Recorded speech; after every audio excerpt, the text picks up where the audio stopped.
Well, hello, crew. We are back with another Made for Mars episode, and we are just so happy that you could join us today as we continue to build the most realistic simulation game and help humans thrive on Mars. I'm your host, Metamona, and we have another great show for you today. As you may recall, last week was all about liquidity, and we learned about liquidity staking and how you can grow your legacy in a new Mars economy. But today, we're gonna talk about another important gameplay feature, and that, my friends, is hazards.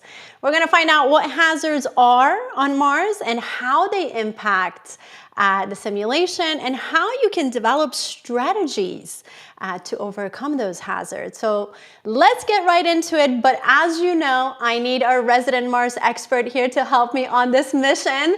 So let's bring in the man himself, the founder of Colonize Mars, Hunter. There he is. Hey, Hunter, how's it going?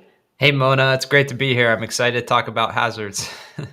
Yes, yes, you are. And so are we. You know, last week, it was a big week. It was all about liquidity staking. But this week, guys, it's going to be all about hazards. We're excited about this. Also, by the way, my favorite graphic so far, I just want to give a little shout out to our graphic designer, Victoria. Hunter, check out the lights on that thing. Please tell me this is not beautiful. I know, I want to get in it and start driving it around Mars right now. This is so awesome, Victoria. Thank you for your awesome work. Anyways, I digress. Here we go. In our briefing segment, we're going to talk about hazards on Mars. What are they? And why are they important in creating a challenging game? Then, moving on to our development segment, as always, Hunter is going to have a live demo for us. He's going to show us how hazards impact the resource chain, as well as the Mars economy and MARTIA strategy. We're also going to talk about how realistic and accurate these hazards are, guys, and where do we get all of our information? Hunter is going to tell us that. And yes, guys, hazards do present challenges, but they also create opportunities. And Hunter is going to be discussing both with us. And lastly, yes, we have another challenge for you this week, but not before we announce the winners from last week's liquidity staking contest. So guess what? You have to stay with us until the very end. As always, let's remember that this show is not a financial advice, is not a legal advice, is not a tax advice, is not a relationship advice. That's on a different channel. Hunter and I are just two enthusiasts. We love to talk about science, game, and of course the red planet, so be sure to DYOR. All right, now, let's go with our resident Mars expert right here, Hunter. Let's get right into it. I have to say, I am so fascinated by this idea that the same hazards that are on the real planet Mars are also in our game. Fascinating. Can you give us some insight into what these hazards are, and then why are they so important in our game? Yeah, absolutely. Mars is a dynamic place and it has very unique challenges, right? There's Mars quakes instead of earthquakes on Mars. There's static storms. There's actually planet-wide dust storms can happen on Mars as well, which is pretty crazy. And so Wow. in the simulation, they affect vehicles, they affect buildings, equipment. Astronauts are there too, so they can get sick. And what's important to know is that hazards affect the flow of resources in the resource chain. So in the last few weeks, we talked pretty extensively about the resource chain and the importance of creating a self-sustaining civilization on Mars. And so hazards impact this in a very dynamic way that pretty much changes every day. And they're really unique challenges that you have an opportunity to overcome. So this is really important because we're on a mission to create the most accurate simulation which will produce solutions for humans to thrive on Mars. And so we need the most accurate input to get the most accurate data out of the game.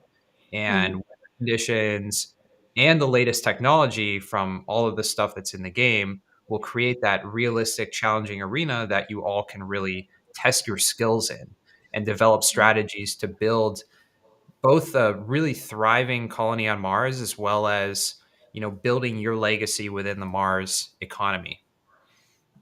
Yeah, I mean, it seems like when it comes to these hazards that are, let's say, static storms, dust storm, Marsquake, like you were saying, and a whole lot more, these hazards aren't just an inconvenience in the game. You can totally disrupt your resource chain with these hazards.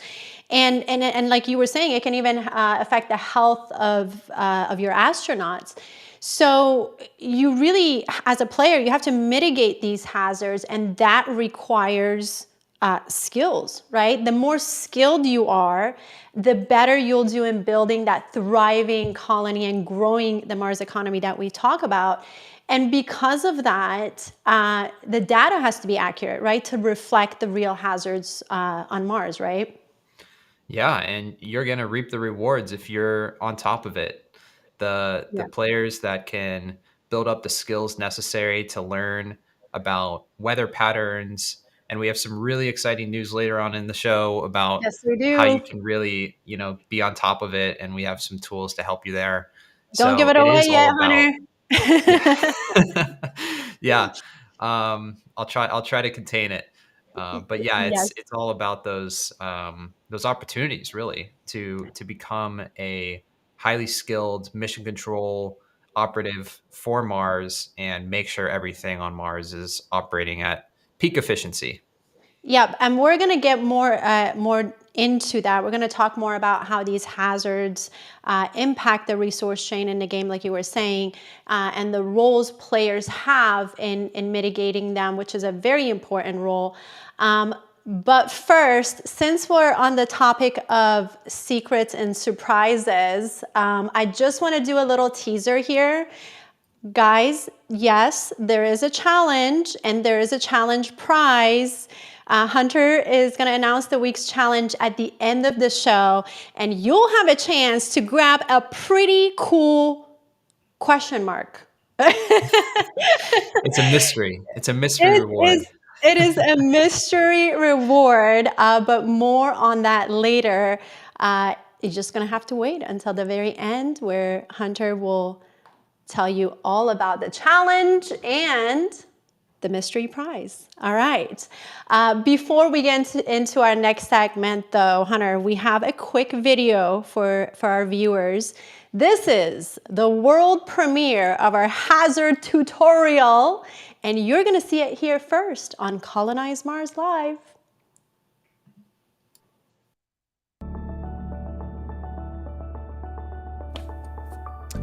One of our biggest goals at Colonize Mars is to create the most accurate simulation game possible.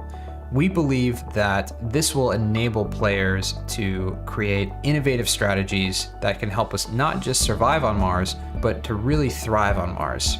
And some of the innovation will really come through when players need to decide how to address naturally occurring challenges.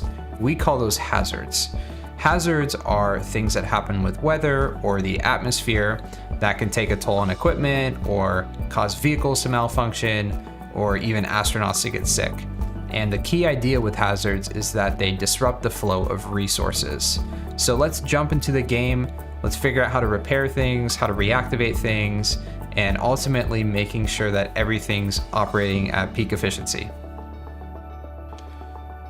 When a hazard hits the colony and affects one of the items you support, you won't be producing resources from that item at full efficiency. So in this case, I have a fission reactor and 4 collection strength has been damaged. This means that my fission reactor is probably operating around an 80% efficiency when producing power in MARTIA, and so I want to get that back up to 100%. The way I do that is this icon down here, which is glowing red. It's showing me what items are damaged in my resource chain. So fission reactor 1, I'm going to go ahead and click on this, and it brings up this modal, and the modal shows me everything about what's gone wrong. So the first thing I can see is that the fission reactor has been hit by a dust storm. And since I am not the owner of the fission reactor, I can't repair the health of this item, but I can reactivate the base cards that I have, which are supporting fission reactor 1. And so I have 4 collection strength that I can repair, and it costs about 0.1 repair token. My balance is 603 in my in-game balance, so I have enough to cover it. So I'll go ahead and click this button. And you can see that it successfully reactivated those base cards. So now when I click out of that screen, you can see that now my collection strength is 23.5, which is great because now I'm operating at peak efficiency. And so you can go ahead and do this with all the items that are damaged and you'll be good to go.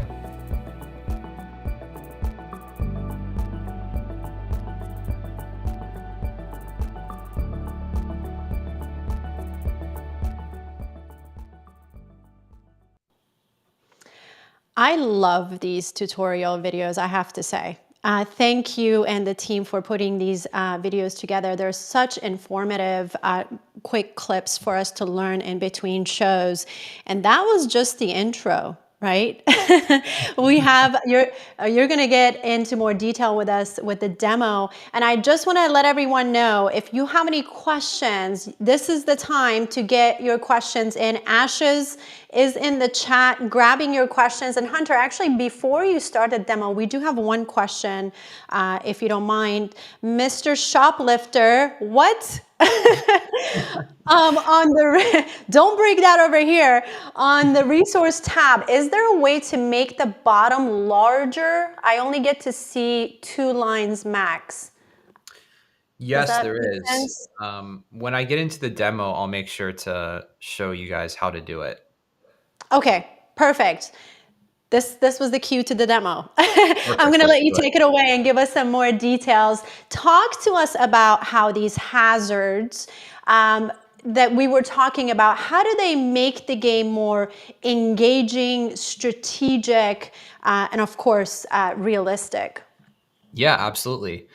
So as everyone knows, the first one of the first things that you'll do with Colonize Mars is you'll start collecting some cards. And the cards that I'm showing here, they're all base cards and they have different rarities.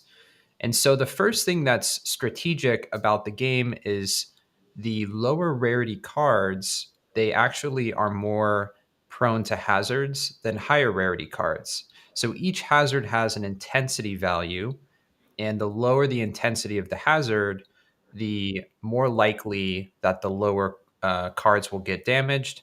And if it's a very high intensity hazard, then higher cards will get damaged.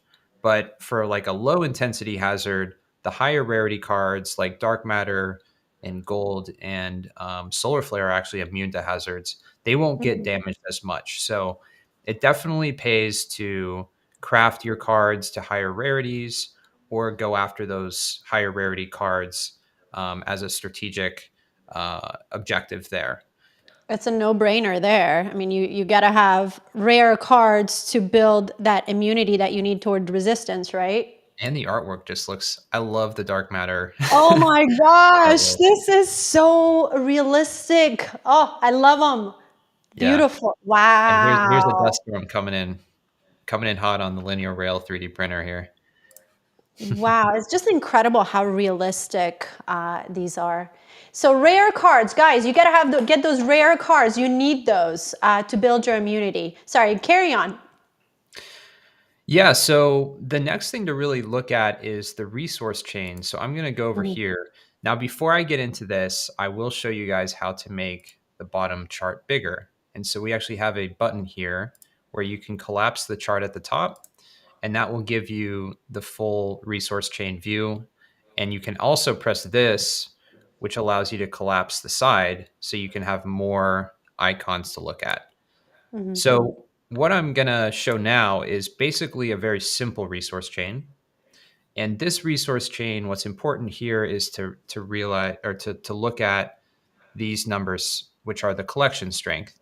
And this red 13 means that 13 collection strength are damaged from the solar panel that I'm supporting. And so I'm actually not producing any resources because both Marcia Again. and Power are dependent on my collection strength. And in the fission reactor, I have all of my collection strength activated. So I'm producing 100% of the resources I can there. So it's important to have a fully efficient resource chain. And the video we just showed, it goes into how you can reactivate your cards, which is through this modal here. So I can just click this and it will go ahead and reactivate my cards if I want to. That's once you assess the damage, that's the step right there, right? Exactly. And the longer I wait to reactivate my cards, the longer I go without producing resources. So it's important to stay vigilant and stay on top of it. Can we talk about this partnership that players are going to have between supporters and owners? How does that work? Because I see that being very important here. Yeah, so basically it comes down to usage of items on Mars, and usage really matters. So in this list here, there's basically 3 rovers that are in our colony simulation. And so if a rover is being overused, think about it being overused because there's too many people supporting it, it's getting taken out too much, then that overusage might lead to mechanical failures on the rover, tire wear, etc. And that means that the resistance value is going to be lower. And we call that an over supported ownership card. On Mm. the flip side, if a rover is not getting used, maybe some of the perchlorates in the atmosphere are eating away at some of the components, and you have erosion happening, well, underusage also results in low resistance. And so Balance, right? you got to get the balance right. And for the rover, the minimum resistance is 45% and the maximum is 90%. So if you hit that equilibrium, that perfect balance, Hmm. you have a 90% chance of avoiding hazards. And so that's what's really important is the first thing for you to do is to choose a rover to support that has the highest resistance you can. Very interesting. Now, I do want to ask you to so in this relationship between the owners and the supporters, what do they have to take into consideration with their partnership here? Yeah, so there's 3 main components. There's this fee, which is it's essentially the tax that you pay by using that rover. So in this case, it's a 14% fee. This is a higher one, a 20% fee. You're looking for basically the lowest fee you can. The second thing is health. And health is something that the owner has full control over. So Mhm. when a hazard hits, the health of the item will go down, and the owner needs to log in and repair that item to get it back to 100% health. Because if it's a low health, like a 60% health, for instance, then you'll only be able to produce 60% of the resources from that item. And then the Mm. third thing is resistance. And resistance is the likelihood of hazards to hit. So in this case, I'm really looking at what's the lowest fee, the highest health, and the highest resistance. And I have to basically make a choice here because Rover 3, it has a 1% lower fee than Rover 2, but the resistance of Rover 2 is a lot higher. So I'm actually going to switch my selection to Rover 2 because the resistance is higher. Mhm. Well, I love when you use the tenant versus landlord example. Will you tell the viewers? Because that's the way I understood it fully. Because it's so important for both the supporter and the owner to keep track of their efficiencies, right? And maintain that balance. That's exactly right. So the colony on Mars has a limited amount of items, buildings, equipment, etc. And so think of the owners as landlords. And a good landlord keeps the building up to code, up to date, well maintained. A bad landlord might make things, dilapidated a little bit or messy, And then and the I'm tenants out. might leave, if it's a I'm bad out. landlord. Yep. Yeah. Yeah, exactly. So the health of the resource chain, guys, and to maintain that, you as the owner, you need to act quickly and repair your ownership card. And then supporters, you need to monitor owners for max efficiency, or you're going to be out of here. Did we get this right, Hunter? Yep, totally. And those three things that we basically looked at are the three things, the resistance, the health, and the fee are the things to look at as a supporter. And most people in the game right now are supporters because there's only a handful of ownership cards. So we definitely recommend, go into the game as often as you can, check and make sure that you're supporting the best owners possible, and you'll be well on your way to being one of the most legendary players of Colonize Mars. Legendary landlords. Keep asking your question, guys. We have some questions here, Hunter. Let's go with Captain Obvious. He should know the answer to his question, but hey, we'll go ahead and help him out here. Will there be an in-game market to trade the resource NFTs? So we are working on a swap that is powered by Alcor underneath, which will allow you to go from Martia to resources in the game. And so that will allow you to basically swap, food to Martia, or buy more of a stockpile of resource in the game. So that should make it a lot easier for everyone. Okay, well, we also have Mr.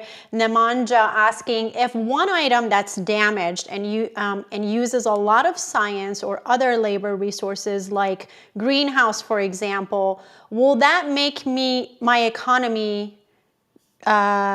Will that make me economy on concerned labor? What does that mean? I didn't get that. Did you get that? I'm not totally sure what For that example, is uh, referring to.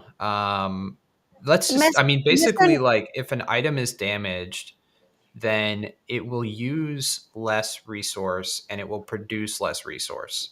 But Mm-hmm. the issue is that if you are utilizing damaged items, your efficiency goes down.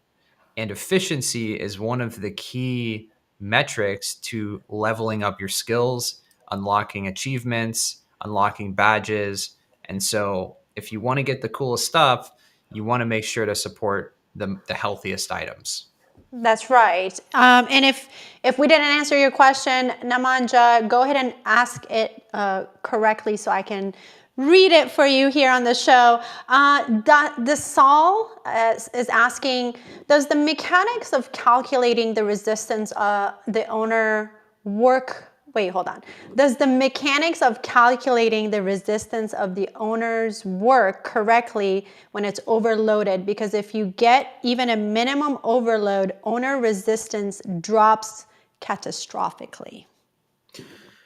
So we can go ahead and publish the algorithm that's being used to calculate resistance, but the goal of resistance is um, to hit an equilibrium between over and under supported. So collection strength is again a number that is associated with each rarity of base card. So standard base cards have a 1 collection strength, dark matters have a 465 collection strength. And so if too much collection strength, which is a representation of usage of that item, if too much is on an item, then it will become over supported and that resistance will drop. So we're really looking for equilibrium of usage for each item. And the algorithm we can definitely publish so everyone knows how we're supporting that. Thank you for that. Email is asking, sorry for the stupid question. There is no stupid question, my friend. But is there an option to withdraw your card from all owners' pots?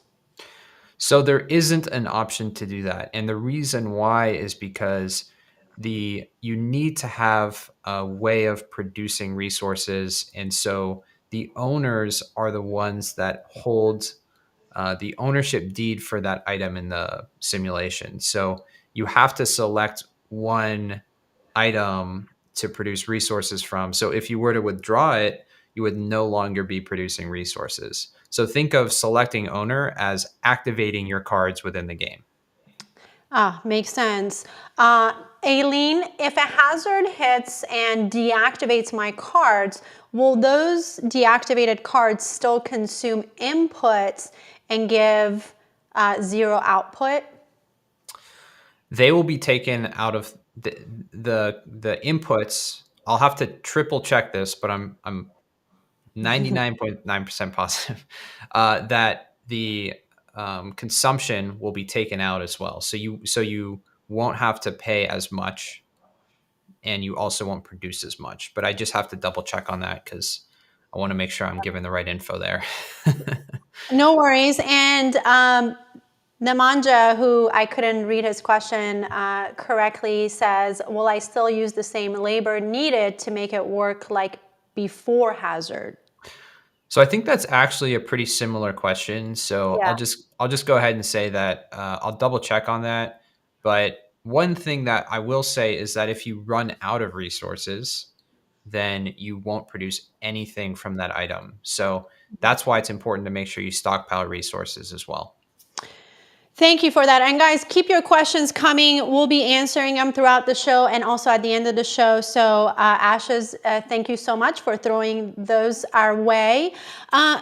Hunter, hazards also affect the Mars economy, right? Can you talk to us about that? And also the strategy that players are going to need to consider for Martia there.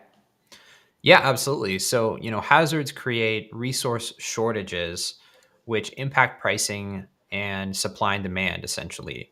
And this is just like, real life economies. If a natural disaster happens on Earth, it impacts the supply chain and it generally increases prices of certain goods until the supply chain's fixed. So, as we mentioned earlier, supporters earn less resources until repairs occur and owners earn less Martia if supporters leave. So there's this symbiotic relationship between owners keeping items healthy and earning Martia from that, and supporters making the voluntary decision to move to other owners if the one that they were supporting is no longer healthy. And then the other really important point to make here is efficiency. So the lower your efficiency, and I was alluding to this earlier, if you're supporting a damaged item, the slower your skill progression and the Mm. less badges you get, the less achievements you unlock, and ultimately you'll fall behind. So that's why it's important to stay vigilant because you'll be progressing in the specialties and the skills as fast as you can.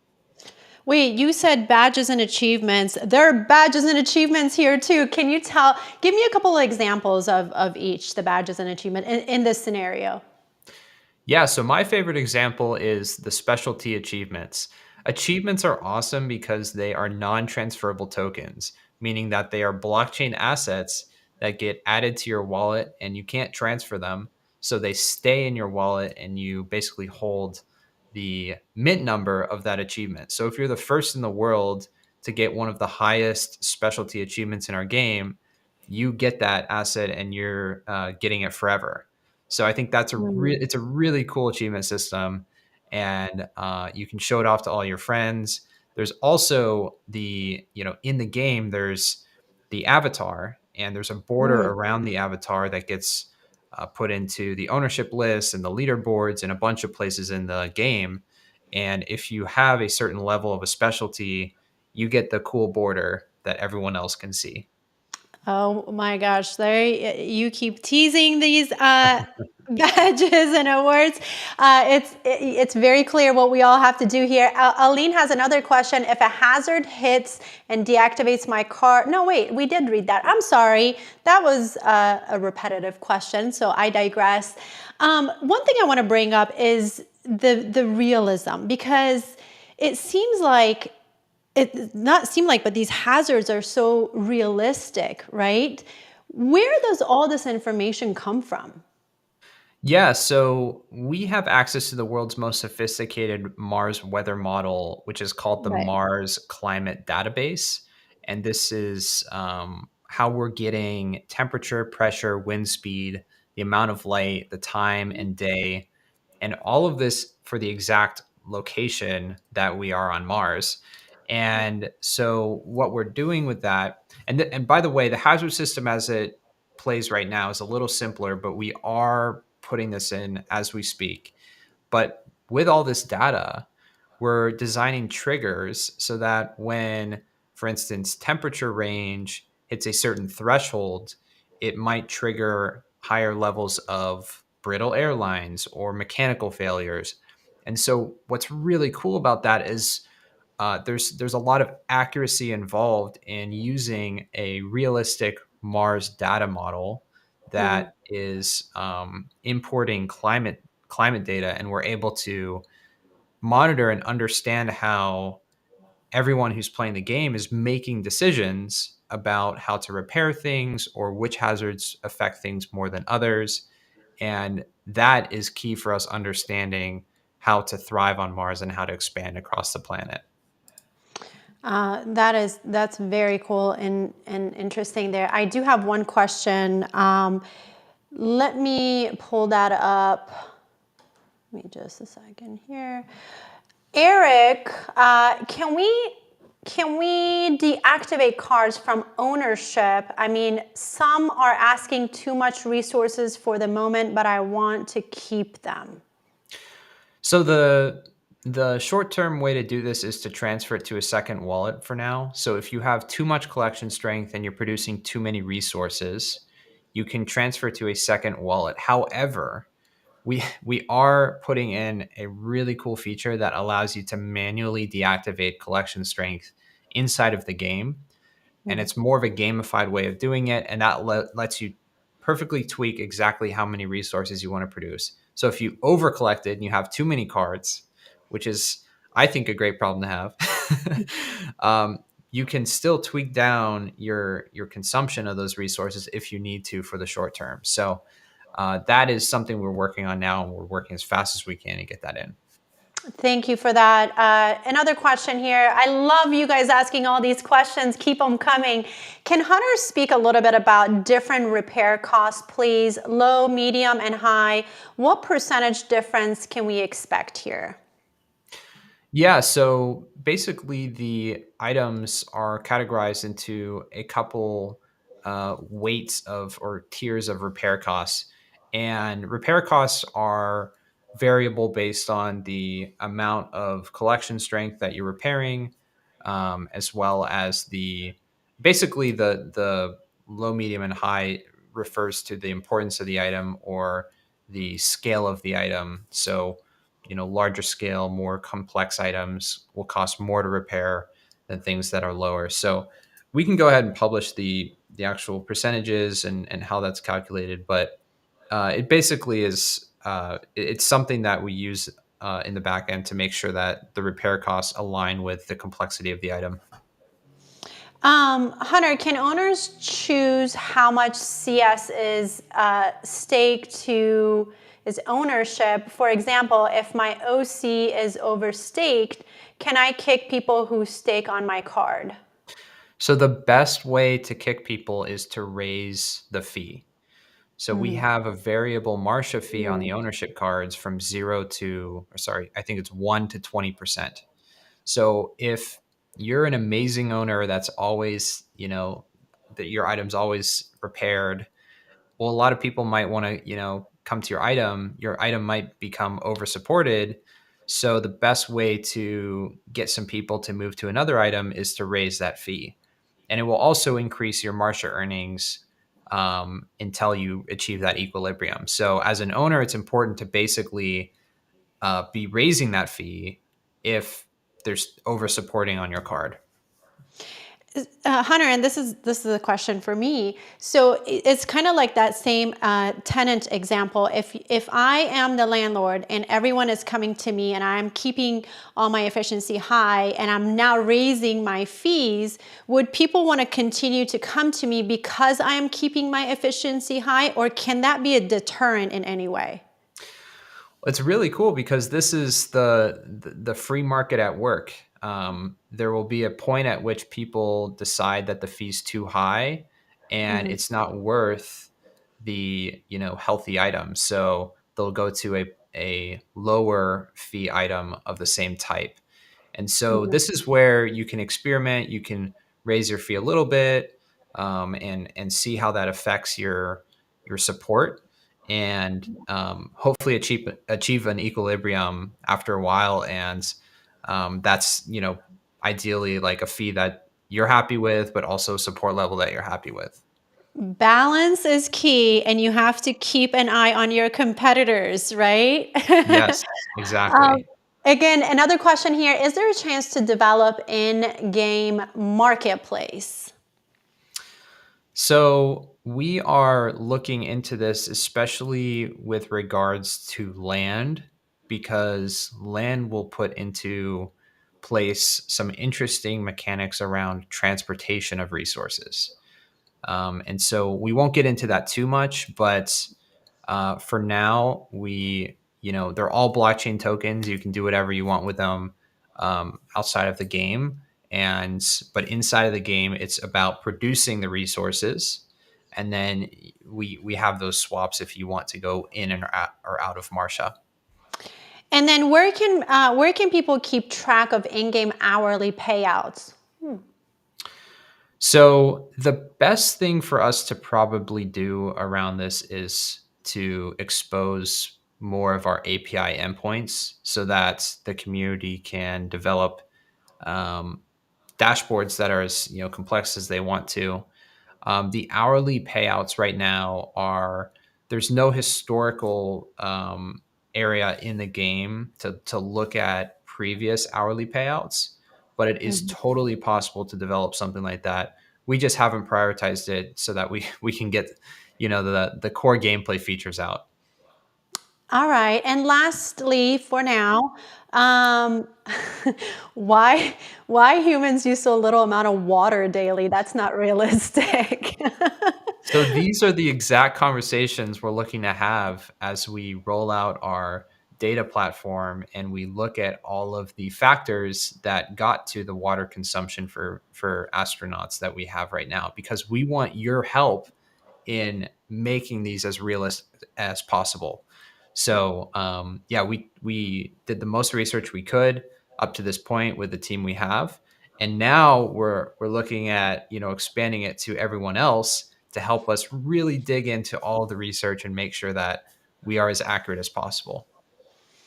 As you were talking, I was thinking you would think all hazards are bad, but that's not necessarily the case here. And it looks like there can be some opportunities as well. And you've talked about a lot of those, right? So it's not that hazards are all bad, right? We can take advantage of that. I think one of the coolest parts about Mars is it's going to be a opportunity for us as a human race to overcome and adapt and innovate. Hmm. And on Mars we have an opportunity to unlock new solutions which will really help progress humanity. And um, adversity is kind of the seed of innovation, and space technology is already proven to be life changing. The space programs invented things like cell phones and prosthetic limbs. And so, what are we going to invent on Mars? Personally, I think that there's going to be a lot of really cool inventions around agriculture and growing in a self sustaining way. Hmm. Also, power systems. If we think about one of the biggest things we talk about on Earth, it's self-sustaining power and climate change. Well, on Mars, you have to be self-sustaining because it's 33.9 million miles away from Earth. And Hmm. so I think there will be a lot of innovations, particularly around nuclear power, but also solar power. And you can't mine fossil fuels on Mars. So it's going to be a really interesting way to approach the energy challenges. And I believe that those are going to be applied back on Earth. And sometimes the best catalyst to that innovation is actually going away from Earth and developing that technology where it's absolutely necessary for survival and thriving. We're starting all over again on Mars. There's so many questions coming through. This is so exciting. Thank you guys for asking your questions. Is there any idea about the date of Mission 5 items release? The Mission 5 items, so some of them will be coming through colony development, which we will get into next week. Yep. And those are some really cool items. We'll talk more about them, but those are going to be more specialized equipment, some larger buildings, and things like that. Similar question here. Cardone is asking, will Mission 5 have man's best friend joining us that way? Our astronauts won't get too lonely. Can you give them social stats increase minus water and food? So I guess we'll have to find out. Um, Yeah, we'll yeah. find out about that, right? John, will exploration mini game be fixed? Hard to explain to newer players that it functions half the time. Yeah, so we'll continue to investigate. It's some of it's related to performance and usage, so we're monitoring it, and we'll make it more of a priority so that it can work 100% of the time.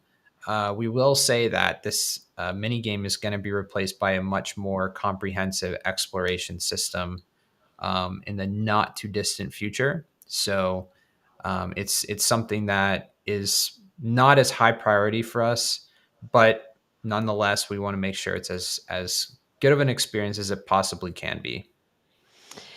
Thank you for that. And thank you guys for shooting your questions over to us. Hunter, what's really cool is that as you're talking, I'm seeing that we have the opportunity here to overcome really unique challenges with these hazards.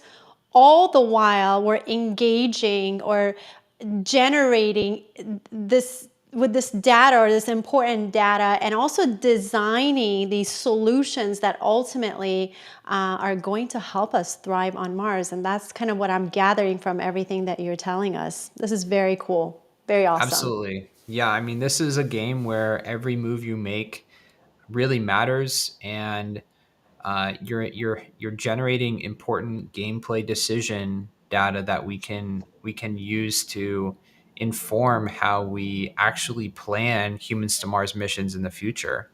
Yeah. And let's say, for example, if water is short in the colony consistently, well, more people will be looking at how to make water more efficiently on Mars, and our game can help inform those decisions and then focus our research on ice mining and water production. And maybe we produce a more compelling or sophisticated ice mining rig, or maybe Mhm. we look at another way to mine ice that's better than the way that we're currently doing it.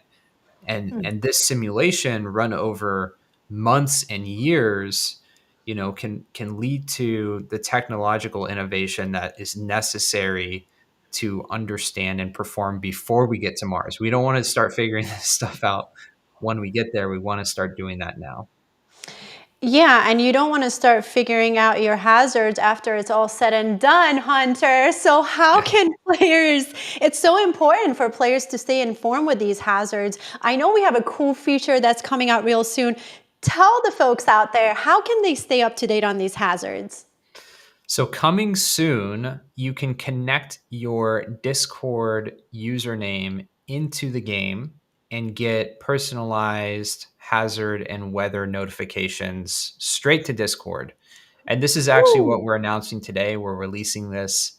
It should be out now, and it's part of our challenge. So, basically, what you'll do is just log into the game. You'll go to your profile. You'll go to settings, and then in settings, you can connect your Discord account, and then that should allow you to see the Discord bot in Discord, which gives those notifications, which we can get into.